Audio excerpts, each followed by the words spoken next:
그 주제 토론회는 먼저 김병주 영남대 교수님께서 토론해 주시겠습니다.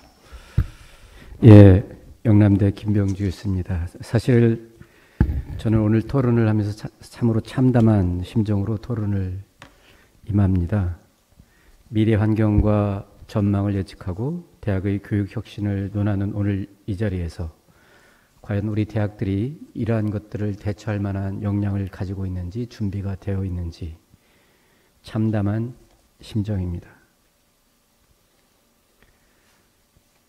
주변에서 코로나19로 세상이 많이 달라졌다는 말을 많이 합니다. 세계는 코로나 이전과 코로나 이후로 나뉠 것이다라는 토마스 프리드만의 주장에 어느 정도 동의합니다. 그러나 과연 문명의 대변혁이 코로나19로 인한 것일까? 이러한 거대한 흐름이 이미 코로나19 이전에 있어 왔고 다만 코로나19가 힘을 더한 거라고 보는 게 타당할 것입니다. 거대한 미래사회 변화의 흐름에 코로나19가 힘을 더한 것은 분명하지만 발표자께서 제시한 초연결사회, 언택 확산, 스마트 비즈니스 및 AI 활용의 확산이라는 거대한 트렌드는 거침없을 것입니다. 미래 인재 4대 핵심 기반 역량으로 제시한 4가지 역시 중요하다고 판단됩니다. 그러나 이미 2016년에 월드 이코노믹 포럼에서 4차 산업혁명 시대에 필요한 인재상으로 10가지를 꼽았는데 사실은 이미 코로나 이전에도 지금부터 6년 전에도 이런 내용들은 얘기가 됐다라고 볼 수 있습니다. 이미 코로나19 이전에 제시된 미래교육 프레임워크에서도 같은 내용들이 제시되고 있습니다. 미래기술의 발전과 대학의 변화, 기술의 발전으로 대학이 겪어야 될 큰 변화를 4가지로 꼽을 수 있겠습니다. 아마 코로나19로 이것이 더 확산되었다고 보겠지만 코로나19 이전에도 이미 AI 튜터링을 통한 수업 경험의 변화, 무크를 포함한 온라인 방식에 의한 수업 제공 방식의 변화, 지식의 융합을 포함한 전공의 변화, 그리고 나노디그리를 포함한 학점의 변화 등이 파괴적 혁신을 가져올 것이라고 이미 예측되어 있었습니다. 다르시는 카타르 재단에서 2030년에도 학교가 존재할까라고 하는 주제로 누가 지식을 제공할까를 물었을 때 가장 많은 응답을 보인 것이 바로 여기 있는 것처럼 온라인 콘텐츠입니다. 학교를 포함한 이런 공식적인 기관은 29%밖에 되지 않을 것이라고 예측을 했습니다. 교사의 역할은 가이드나 멘토로서의 역할밖에 지나지 않을 것이라는 응답이 4분의 3을 육박했습니다. 발표자께서는 미래사회 환경 변화 예측에 부정적인 변화로 대학 학령 인구의 급감, 대학 교육의 무한 경쟁 체제, 대학 혁신 내부 자원 부족, 정부의 대학 통제권 관을 들었고 긍정적 변화로 대학 교육 대상층의 확대, 대학 혁신 지원 정책, 한국 대학의 글로벌화 촉진, 창의 융합, 혁신 인재 수요 증가를 들었습니다. 전 동의합니다마는 그러나 부정적 변화를 하나로 꼽은 대학 혁신 내부 자원 부족, 긍정적 변화의 하나로 꼽은 대학 혁신 지원 정책에 대해서는 다시 한번 숙고해 볼 필요가 있다고 봅니다. 대학 혁신 내부 자원의 부족은 매우 심각한 상황이며 기존의 다양한 사업을 통합해서 출범한 대학 혁신 사업 역시 그 대학의 필요에 비해서 그 규모가 매우 열악하기 때문입니다. 제가 누차례 얘기를 했습니다마는 국가 경제 규모 대비 열악한 대학생 1인당 정부 부담 공교육비 수준은 정말로 형편없는 수준입니다. 이미 우리나라 작년 기준으로 1인당 국민소득은 이태리를 넘어섰습니다. OECD에서 우리는 상위권 선진국에 도달해 있습니다. 그러나 우리나라의 대학생 1인당 정부 부담 공교육비는 4,000불이 안 되며 국민인당 국민소득 대비 10%에 불과합니다. OECD 평균 10,000불, 그리고 OECD 평균 국민소득당 소득 대비 24%의 절반에도 훨씬 못 미칩니다. 국제 수준에 미치지보다 낮은 학생당 고등교육 공교육비, 이걸로 과연 어떻게 미래사회에 대비할 수 있겠습니까? 보시는 것처럼 우리나라의 초등교육과 중등교육은 2016년에 OECD 평균에 미달하다가 2017년부터 OECD 평균을 상회하기 시작했습니다. 지금은 OECD 평균의 초등은 130%, 중등은 124%의 학생당 교육비를 지출합니다. 그러나 대학 교육을 보면 2014년 72%였던 OECD 평균 대비 학생당 대학 교육비 비율은 2019년 67%로 오히려 더 떨어졌습니다. 더욱 심각한 것은 우리나라의 초등교육이나 중등교육보다 대학 교육비, 학생당 교육비가 많다는 것입니다. OECD는 OECD 평균 초등교육, 학생당 초등교육비 대비 고등교육비가 약 170%에 육박하지만 우리는 초등학교보다도 못한 교육을 대학에서 실시하고 있다는 것입니다. 우리나라의 학생당 대학 교육비 추이입니다. 제일 밑에서 기어가는 모습을 보고 있으나 다른 나라들은 뜀박질을 하고 있습니다. 이미 높은 수준에서 뜀박질을 하고 있습니다. 제가 이제 미국 대학과 한국 대학의 대학 평가 순위, 왼쪽으로 갈수록 대학 평가 순위입니다. 500위권에 있는 대학들이 대학 평가 순위와 학생당 교육비를 비교해 봤습니다. 그림으로 그려봤는데 이 추세선은 평균선입니다. 이 추세선 밑에 있으면 학생당 교육비가 상대적으로 낮지만 대학 평가 순위가 높은 것을 의미합니다. 그리고 버블의 크기는 그 대학의 교육비 총액을 의미합니다. 우리나라 대학들은 교육비 총액이 다 작은 것을 알 수 있습니다. 미국 대학들은 상위권에 있는 대학들이 교육비 총액이 큰 것을 알 수 있습니다. 학생당 교육비 추세선에 미국 대학들은 대체로 들어가 있습니다. 그러나 한국 대학들은 카이스트와 광주과학위원을 제외하고는 추세선이 다 밑에 있습니다. 그만큼 적은 돈으로 교육을 하면서도 세계 랭킹에서 우수한 평가를 받아왔다. 그만큼 한국 대학의 효율성은 높다라고 볼 수 있습니다. 그러나 안타까운 것은 최근 들어서 이 순위가 계속해서 뒤로 밀리고 있다는 겁니다. 모든 대학이 평가 순위가 몇십 위씩 계속 떨어지고 있습니다. 그럴 수밖에 없겠지요. 대학교육 적자 부분 이미 2010년부터 누적되어 적자가 지속되고 있습니다. 사립대학의 인건비 비율이 80% 이상이면 상당히 견디기 어렵다고 생각이 되는데 2010년 18개이던 등급 대비 인건비 비율이 80% 넘는 대학이 2017년에는 31개교로 지속적으로 증가하는 경향을 보이고 있습니다.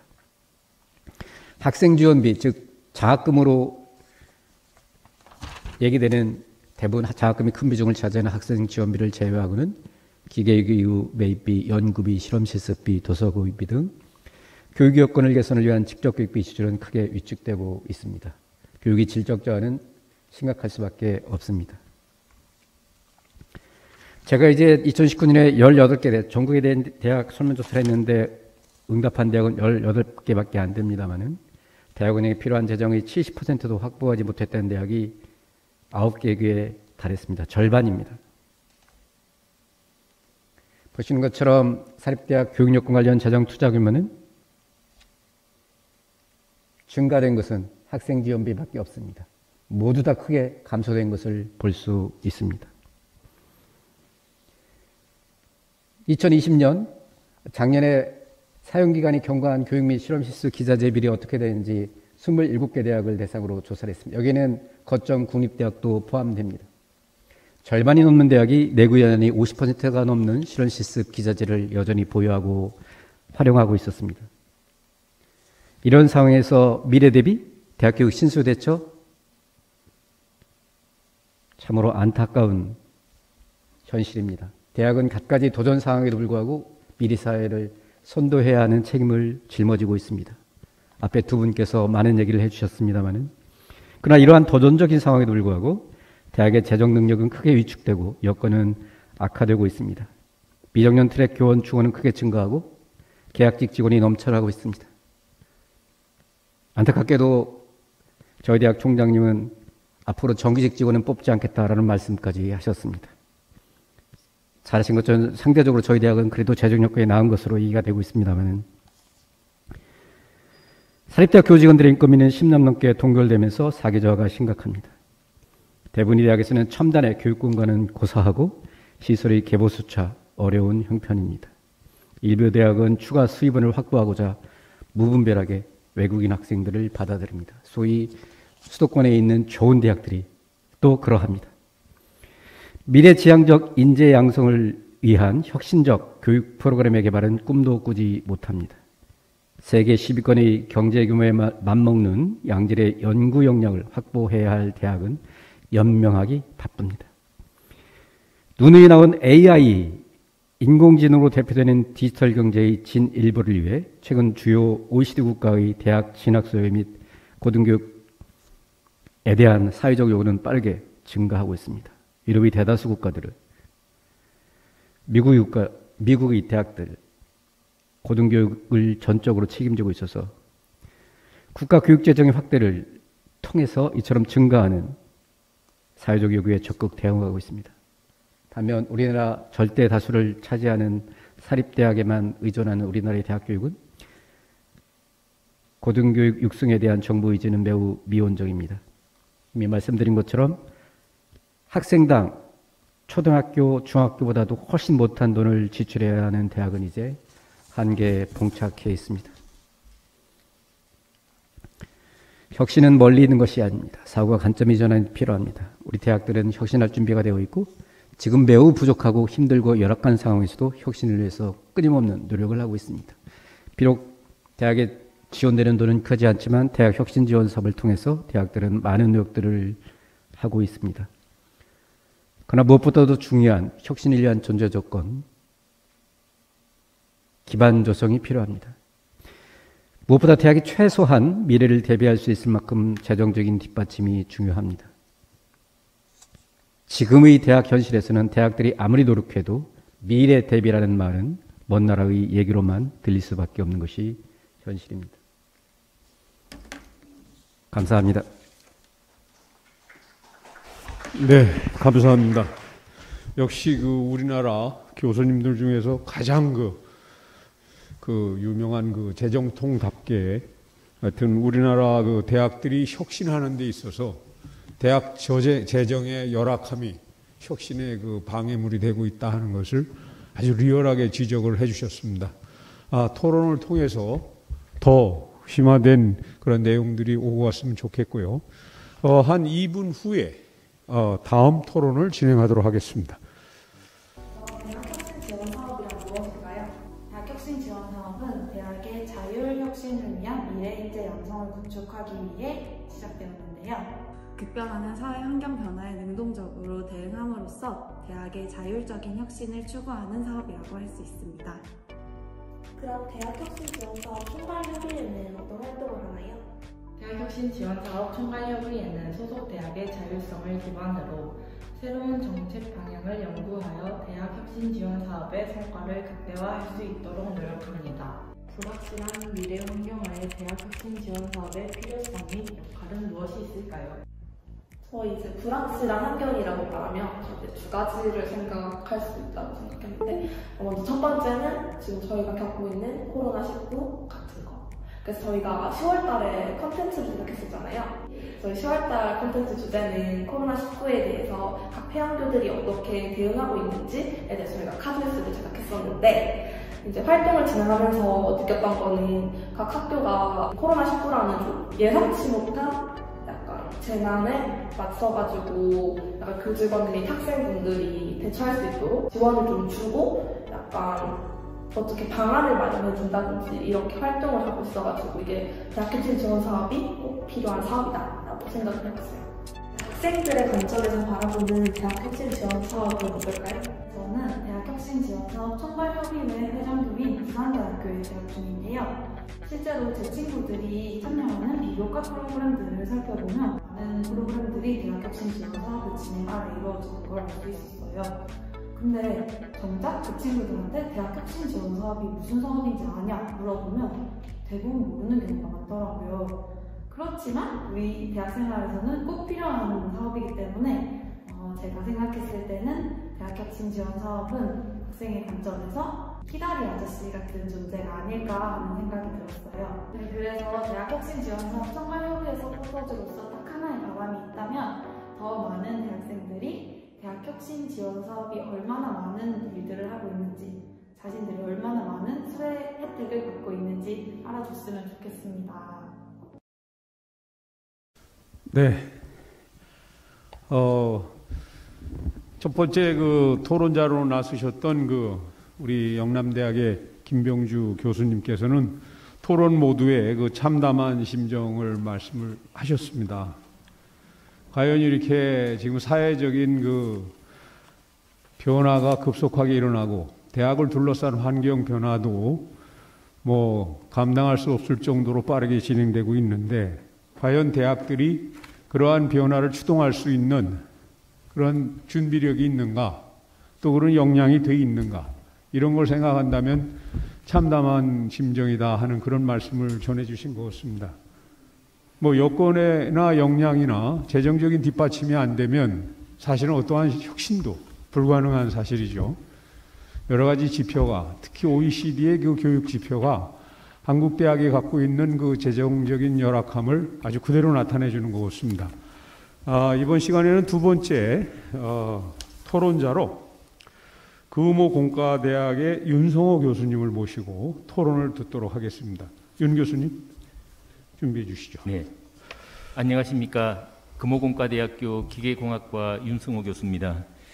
오늘 그 포스트 코로나를 통해서 그 미래 사회 트렌드와 대학이 어떻게 변해야 하는가 하는 그 주제에 대해서 특히 대학 교육 혁신 방향을 그 국제미래학회 안종배 회장님께서 잘 제시해 주셨다고 생각이 됩니다. 저희들이 지금 현실에 처하고 있는 대학 사회뿐만 아니고 일반 모든 사회에서 지금 처하고 있는 그런 어려운 상황, 이 코비드-19라고 하는 이 어려운 상황에 처해 있는데요. 이 코비드-19는 뭐 사회적 또 문화적 관점에서 볼 때 저희들이 경험하지 않아야 되는 그런 사태이지만 사회를 굉장히 급속히 변화시킨 계기가 된 것 같습니다. 이 코비드-19로 안타까운 현상이지만 교육 현장에서 학생들을 가리키는 입장에서 볼 때 굉장히 짧은 기간에 교육 현장이 굉장히 업그레이드 되어 있는 그런 상황을 경험을 했습니다. 그래서 특히 교육 현장이 굉장히 큰 변화를 경험을 했는데 수업 자체도 대면 수업에서 비대면 수업 또는 대면과 비대면 그 병행 수업이 진행되고 있고 또 안 회장님께서 말씀해 주셨듯이 그 교수자 중심에서 그 학습자 중심, 그 활동 중심의 학습자 중심으로 이래 교육 문화가 바뀌어가고 있다라고 하는 그런 거를 실감하면서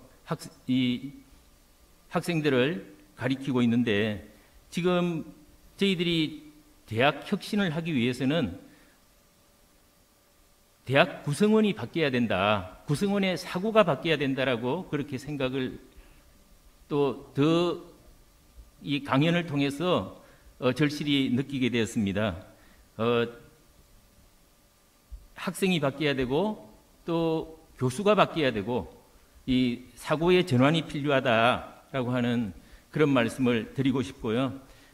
다행스럽게 요즘 대학마다 대학 혁신을 위해 가지고 그 교수학습 개발 센터를 중심으로 새로운 교수법을 도입을 하고 또 교육 현장에 실제 접목하고 또 일부 대학에서는 굉장히 성공적인 그런 교육 혁신 방안을 또 제시하고 또 타 대학과 공유하는 그런 좋은 기회들이 지금 모든 대학에서 가지고 있는 것 같습니다.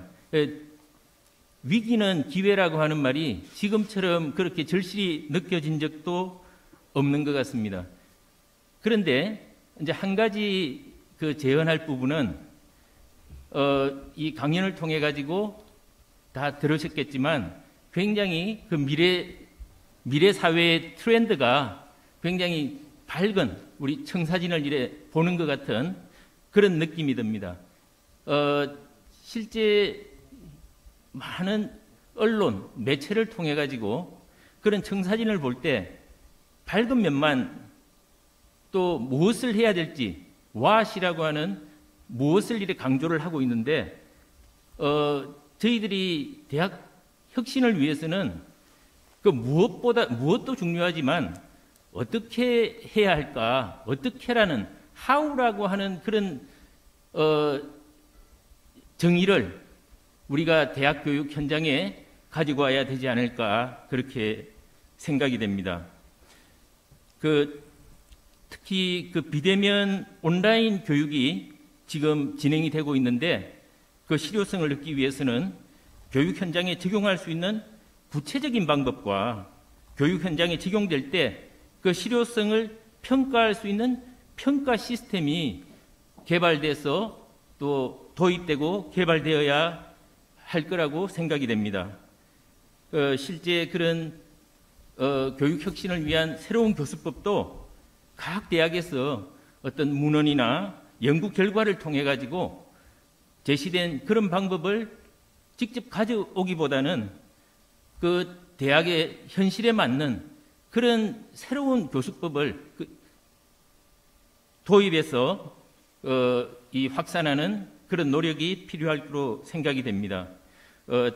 창의융합 혁신인재라는 용어를 일했었는데 그런 부분이 보기에는 굉장히 좋은 그런 용어지만 너무 포괄적이고 추상적인 의미가 있어서 대학 현장에, 교육 현장에 이 체감하는 효과는 좀 작을 것 같습니다. 그래서 그런 창의융합 혁신인재 정의가 뭔지 구체적인 설명, 이런 부분이 필요할 것 같고요.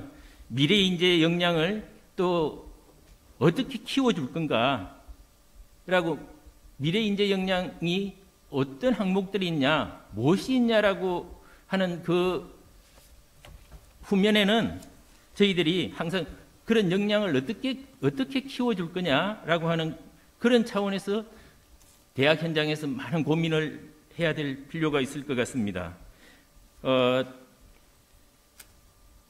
언택트 비대면 그 교육 시대를 맞이해서 온라인 교육을 위해서 우리가 어떻게 교육을 준비하고 또 그 온라인 교수법에 대해서 어떻게 교수 역량을 키워주고 또 온라인 환경에 적합한 학습 관리 시스템을 구축할 건가라고 하는 그런 고민들을 저희들이 이번 기회를 통해서 좀 새로 공감대를 형성하는 그런 과정이 필요할 것 같습니다. 네, 감사합니다. 우리 윤 교수님께서는 그 온라인 시대의 그 교육 혁신에 필요한 그 내용 중에서 what보다는 how, 어떻게 그 교육 혁신을 이렇게 해야 할 것이냐 하는 그 구체적인 방법론에 대해서 상당히 그 궁금한 부분을 문제 제기를 해주신 것 같습니다. 그리고 우리가 미래 인재 역량을 키워주는데 그것도 뭐 마찬가지로 어떻게 키워나갈 것이고, 창의융합 인재 하는데 그 창의융합 인재에 대한 구체적인 정의가 뭐냐, 그런 부분에 대한 본질적인 질문도 이렇게 해주셨습니다. 아까 그 첫 번째 토론자이신 영남대학의 김병주 교수님이 이제 말씀하신 그 어떤 촉진 요인과 부정적인 요인 중에서 대학 재정 지원 사업이 어떻게 보면 대학 혁신의 그 촉진 긍정적인 요인으로 이렇게 말씀하신 것에 대해서 김병주 교수님께서 너무나 그 제한적인 영향뿐이 못 미친다 하는 그런 이제 말씀을 아까 해주셨지 않습니까? 이제 거기서부터 우리 안 회장님 이제 포괄적으로 이렇게 답변을 좀 해주시기 바랍니다. 네, 어떤 의미에서는 모든 그 상황은 그 동전의 양면 같은 부분이 있습니다. 그래서 우리 사회가 말씀하신 것처럼 그냥 가만히 있다고 어떤 자연스럽게 이게 사회가 긍정적으로 발전하고 또 사회의 나중에 미래가 밝아지고 당연히 이런 건 아니죠. 그래서 지금 우리 모든 부분은 이 긍정적인 부분과 부정적인 부분이 있고 또 사회의 여건 상황으로도 뭔가 좀 여러 가지 힘이 되는 부분이 또 있고 굉장히 부족한 부분도 있고 그건 뭐 거의 동시에 이제 존재한다고 생각이 듭니다. 대학 입장에서도 지금 뭐 말씀하신 것처럼 재정적인 어떤 그런 어려움, 여건, 환경의 어떤, 그죠? 뭐 단순히 지원만 작은 게 아니라 뭐 등록금도 오히려 자꾸만 이제 더, 물가 지수에 비해 반비례해서 오히려 더, 낮아지고, 뭐 이런 어떤 상황이 거의 심리 상태와 같고, 그 모든 여건상에서 굉장히 어려운 상황임에는 분명합니다. 근데 이제 중요한 거는 지금 우리 사회의 어떤 상황을 봤을 때, 그 대학이 처한 경쟁 상황이나, 또 우리 대학의 어떤 메인 수요인 학령 인구의 어떤 그 감소, 이런 것들을 포함해서 종합적으로 보면은, 우리가 어떻게 보면은 뭐, 열악한 환경 때문에 우리가 못한다는 것보다 어쨌든 굉장히 어렵다는 것만 가지고는 생존 자체가 앞으로는 힘들어지는 그런 상황이 이제 늘어나는 거죠. 아마 얼마 전에만 해도 뭐 18개 대학이 정말 제한 대학이 된 것처럼 아마 가면 갈수록 더 많이 늘어날 겁니다. 그러면은 뭐 어렵다고 해서 이제 그냥 어떻게 보면은 우리가 대응을 정말 적극적으로 하지 못하면은 우리도 모르게 그런 상황이 되는 거죠. 그래서 그거는 우리가 선정하는 게 아니고 자연스럽게 수요자가 결정이 됩니다. 수요자들이 자신의 미래에 정말 도움이 되는 그런 교육기관이 있으면은 그건 대학이 아니라도 뭐 평생 교육기관이든 정말 직업교육기관이든 정말 그런 쪽으로 이제 지원도 많이 가고 있는 것처럼 정말 우리 대학이 다시 한번 오히려 그런 다른 어떤 대학보다 다른 교육기관보다 미래의 인재를 양성하는 최적의 그런 기관으로 각 대학들이 거듭나지 않으면은 점점 힘들어지는 거죠. 그래서 뭐 여러 가지 지원 사업도 관련한 부분도 부족하고 또 여건이 어려운 것도 있지만은 어떤 대학의 발전뿐만 아니라 미래 생존을 위해서도 어떤 새로운 어떤 혁신은 어쩔 수 없다고 생각이 들고요. 그다음에 이제 인재가 과연 뭐 미래창의 인재가 뭐냐 말씀하신 것처럼 근데 예를 들면은 그런 거죠. 예를 들어 국문학과 학생이다. 그럼 국문학과 학생들은 앞으로 어떻게 이 사회에서 필요한 어떤 그 인재로서 역할을 할 것이냐.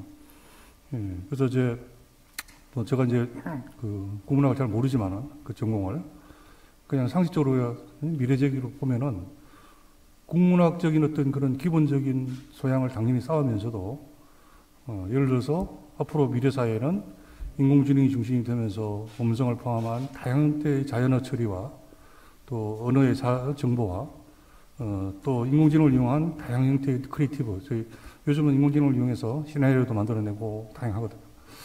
그러면 이런 것들을 종합적으로 잘 관리하고 종합적으로 하면은 나중에 오히려 그런 어떤 국문학 출신들이 영화를 분야 또는 뭐 각 분야별로 오히려 핵심적인 역할을 할 수도 있는 그런 역량을 갖출 수도 있는 그런 사람이 될 수 있다는 거죠. 근데 만약에 예전처럼 그냥 내가 국문학 하면은 뭐 문법 배우고 뭐 배워서 어느 정도 국문학적인 어떤 그런 소양을 가지고 나왔다. 그러면 사회에서는 필요가 없는 거예요.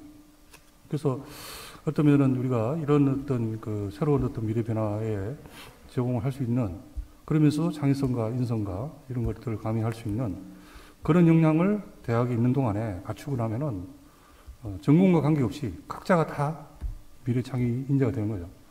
미래창의 혁신 인재가 꼭 뭐 인공지능 전공자만 미래창의 혁신 인재고 인문사회 특히 인문사회 계열이라든지 경영이라든지 이런 쪽은 아니냐. 그게 아니죠. 오히려 모든 영역이 그런 어떤 핵심적인 기본 역량에다가 자기 전공을 미래지향적인 관점에서 발전시킬 수 있도록 하면 그런 어떤 미래 혁신 인재가 될 수 있는데 그런 혁신 인재를 어떻게 양성하냐, 그죠? 지금처럼 그냥 뭐 변화 없이 예전처럼 그런 방식으로 가르치고 예전처럼 비슷한 그런 어떤 큰 폭의 변화 없는 그런 교과 과정으로 가르칠 수 있을 때 그런 인재가 양성될 수가 없다는 겁니다. 이미 우리가 몇 개의 대학이 있잖아요. 뭐 우리 여러 번 미네르바 대학을 포함해서 다양한 대학들이 왜 그런 대학 출신들은 또 그 어떤 특정한 새롭게 아리조나를 포함한 다양한 그런 대학 출신들은 세계에서 니나 없이 그 인재를 서로 데려가려고 하냐, 그죠? 예전에는 그 대학 출신들을 오히려 싫어했는데 오히려 어느 순간부터는 그 대학 출신들을 좋아한다는 거예요. 각 기업들이 또 각종 정말 그런 인재들을 사회에서 필요로 하는 곳이 늘어나고 있다는. 그거는 그게 대학이 변했기 때문이지 사회가 변했기 때문이 아니거든요. 그 대학이 그런 새로운 시대에 맞는 미래창의 혁신 인재들을 각 전공별로 양성을 해냈다는 거죠. 그러다 보니까는 자연스럽게 그런 대학들이 생존하고 정말 또다시 새로운 어떤 기회를 잡는 겁니다.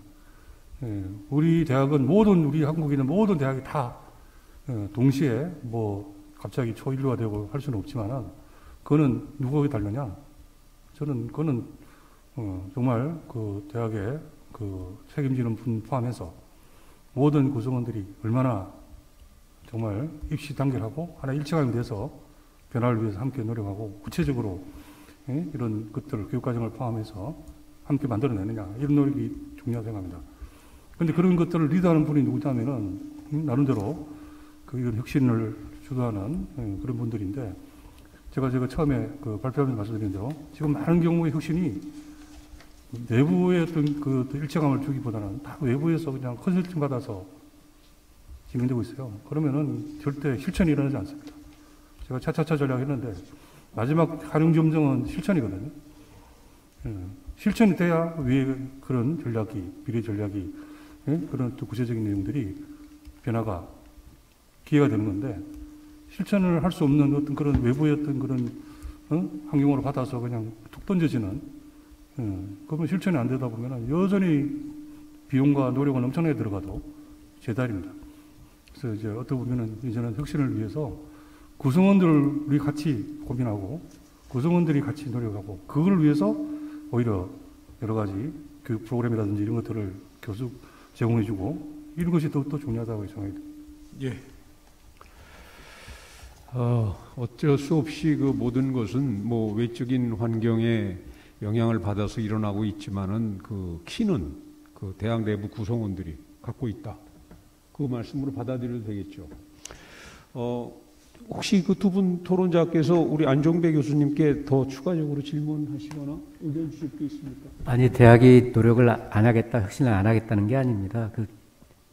사실은 이 미국에서 AI 대학을 키우겠다고 한 대학에서 2조 원 투자하는 마당에 우리나라는 AI 대학원 한다고 해서 한 개 대학당 서울대, 중앙대 이번에 뽑았다고 속으로 웃음 짓는다고 1년에 얼마 줍니까? 30억 줍니다. 그거 가지고 무슨 경쟁을 할 수가 있겠습니까? 대학은 노력하지만 그에 맞는 지원을 좀 해야 된다 이런 얘기죠. 예, 하여튼 결과적으로 모든 것이 그 재정의 문제입니다. 그 어느 토론회에서 가서 보니까 지금 뭐 한국 대학들의 그 재정적인 문제를 해결하기 위해서는 한 11조 정도가 필요하다고 그래요. 무상 교육을 하는 데 있어서. 우리나라가 뭐 주로 사립대학이기 때문에 정부가 재정 지원을 다 해서 뭐 무상으로 이렇게 교육시킬 수 있는 것은 아니지만 그 11조라고 하는 그런 부분이 우리나라 그 GDP 전체적인 국가 재정에서 그렇게 큰 부담도 또 아니라고 하는 얘기도 있습니다. 그래서 뭐 완전히 발상의 전환을 하지 않으면 사실은 지금 우리 대학들이 갖고 있는 그런 문제를 일거에 해소하기는 굉장히 어려울 것이다. 이렇게 이제 말씀을 드리고 싶고요. 재정적인 문제는 하여튼 뭐 우리 대학이 또 우리나라 고등교육 전체가 그 같이 고민해야 할 가장 큰 숙제인 것은 확실합니다. 정리를 하겠습니다. 오늘 그 두 분, 그 김창경 그 한양대학교 교수님께서는 이제 코비드19 이후 고등교육의 미래 환경과 전망이라는 주제를 가지고 최근에 일어난 그 과학적인 진보를 토대로 AI 시대에 있어서 고등교육이 어떻게 될 것인가 하는 것에 대해서 말씀을 해주셨고요. 또 안종배 이제 우리 국제미래학회장님께서는 미래사회 트렌드와 대학 교육 혁신이라는 주제를 가지고 아주 구체적인 대학 혁신 방안에 대해서 말씀을 해주셨습니다.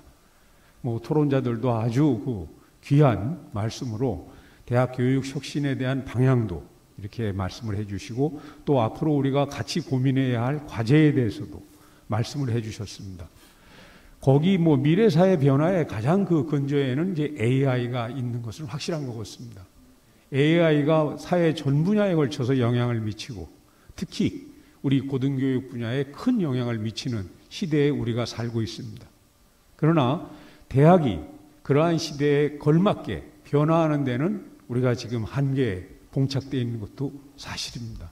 재정의 문제, 또 내부 구성원들의 어떤 혁신에 대한 일치된 견해, 그런 부재의 문제, 나름대로 산 넘어 산이라고 하는 그런 생각을 갖게 됩니다. 아까 안종배 회장님께서 말씀하셨듯이 그래도 출발은 해야 되니까요. 속도보다는 방향이라고 했습니다. 한국 대학이 계속적으로 지속 가능하고 우리 사회의 발전을 위해서 기여하기 위해서는 혁신의 방향을 잘 세워서 내부 구성원들이 잘 단합을 해가지고 기필코 그 개혁에 성공을 해야 되겠습니다. 아까 여러 가지 말씀을 해주셨어요. 안 회장님께서 교수 방법, 평가 방법, 교육 과정, 교육 대상, 교육 장소, 지역, 다양한 부분에 있어서 혁신의 그런 분야는 많습니다. 이런 것들을 잘 연계하셔가지고 이제 대학 교육 혁신 지원 사업을 받은 그런 대학들은 그 재정을 활용해가지고 그 혁신의 성과를 거둘 수 있도록 모든 구성원들이 일치 단결을 해야 된다는 것을 강조하면서 오늘 제3회 웨비나 컨퍼런스 모든 순서를 마치도록 하겠습니다.